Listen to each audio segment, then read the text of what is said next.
Bonjour à tous, donc dans cette vidéo nous allons parler de pistolet à modeler. Donc cette petite seringue avec tous ces embouts va vous permettre tout simplement de faire différentes formes avec votre Fimo que vous ne pourrez pas faire avec vos mains. Par exemple avec la douille avec les petits trous ronds, nous allons pouvoir réaliser des cheveux, nous allons pouvoir réaliser de l'herbe, des choses comme ça. Avec l'embout plat carré, on va pouvoir réaliser des rubans. Voilà, ça va vraiment nous permettre de réaliser des choses qu'on ne pourrait pas faire de toute façon juste avec nos mains. Et donc je vous en parle dans la suite de cette vidéo. Donc tout d'abord, nous allons parler du conditionnement.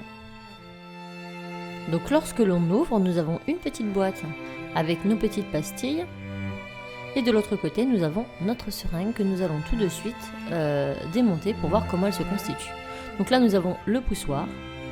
Ensuite, nous avons le petit embout qui se dévisse et le piston.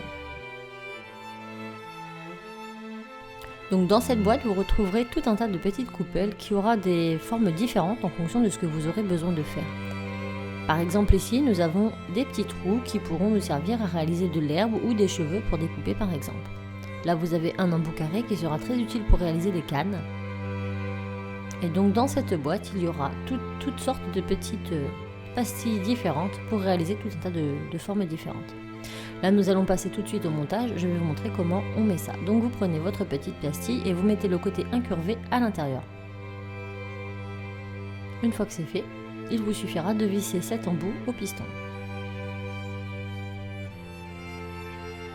Et voilà.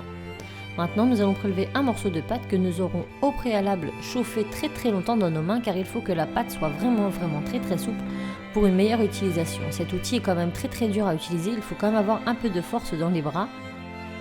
C'est pour cela qu'il faut manipuler votre pâte au préalable.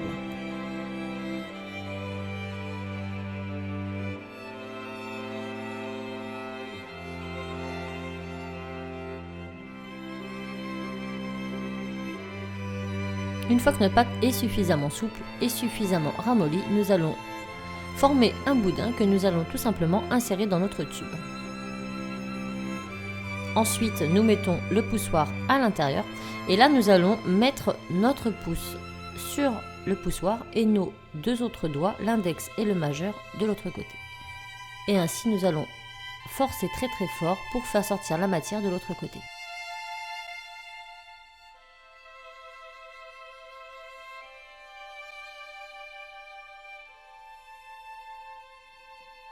Une fois que vous avez la quantité désirée, vous n'avez plus qu'à prendre votre lame et à couper l'excédent. Pour nettoyer cette seringue, rien de plus simple. De l'eau chaude savonneuse, un goupillon ou une vieille brosse à dents feront l'affaire pour tout nettoyer.